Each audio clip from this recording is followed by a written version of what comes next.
Tailored YouTube channel. Just thought I'd give you a brief update of where we are with the car. And I haven't posted in a little while, so apologies for that. Just give you a little rundown of what we've achieved in the last couple of months. So since the last time I posted a video, the inlet has now quite drastically changed. We've actually changed over from our original plan of having an intercooler over to what is now a sealed charge cooler, as you can see.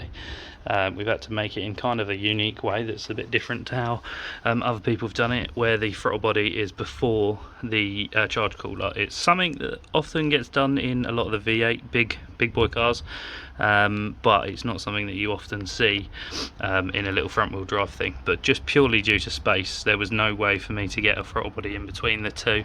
And to try and make it more efficient, we thought we would include it inside of the inlet. So we sliced all the bottom of the inlet open and then basically made this charge cooler fit. So it is quite a large core.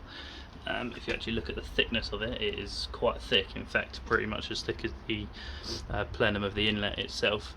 We're going to have a hose a hose connection which will come out either side, and obviously the idea of a charge cooler, for anyone who isn't aware, is rather than having airflow through this way, it has water that floods in through this side and obviously through this side and gets pumped through in the system, and then obviously you can add ice to that as well to bring the inlet temperatures down even lower, and obviously in a more efficient way. So a charge cooler of this size is as efficient as an intercooler that would need to be double or triple the size and have the airflow coming through into the engine to make that work, is the concept behind it. What we've managed to do is we've managed to do our boost hose, or the two boost hoses we've got, because obviously the charge cooler is already in place. We haven't got a lot of boost hose.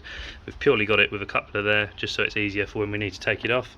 This side's all nice and polished. I still need to go back and do the bottom bit down there, and then that comes all the way up to the turbo itself. We have got an oil feed which comes down and down into the oil filter housing, which we had to make some adaptations for. Don't know if you can actually see it connected on there, somewhere in there. Might not show up, but yeah. So that's that done. I'm in the process of sorting out a drain. Unfortunately, because I'm limited on space, the best way for me to describe it is it's going to be a straight angle that comes, well, a straight AN10 fit in that comes out underneath this downpipe, and then will be attached to the firewall, comes all the way down, and then if I go underneath the car, you'll be able to see I've recently changed the sump, hence how we've got a nice shiny new sump. And whilst we were doing that, the reason we bought a new sump is so that we could weld on an AN10 fitting just up there. So that therefore then means that when we come straight down from just past the downpipe up there, we will then come off here, come underneath the drive shaft, and it will bolt straight onto the AN10 fitting, and we've got our drain sorted straight away. As anyone who's got eagle eyes will have seen, you can see we've got the drive shafts in. We got them back from Aldris Power, who's custom made those over in Lithuania and got them shipped to us.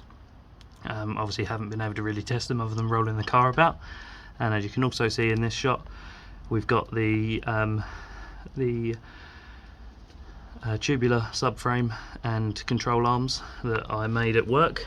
I have got quite a lot of videos of that I put together, but I purely haven't done one. So what I might have to do is in a month or two create another video, which will be a bit of a recap showing how it was we did that and how we welded it all up and things like that, because I did quite a lot of detail and it took quite a lot of time, but I just haven't put anything into a video form for a little while.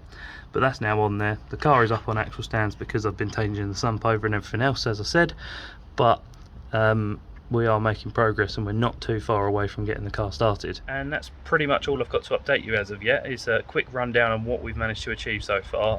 Anyone who's already been following along with our Facebook and Instagram pages may have already seen photo updates of this, but sometimes being able to see them in a video form also explains it a little bit better. So I just thought I'd do a quick rundown. Like I say, I'm going to try and get some more videos together and try and get posted out on a regular monthly basis, but bear with me on that because it's been quite busy getting everything together. So I'll see you soon, and thank you very much. Don't forget to like and subscribe.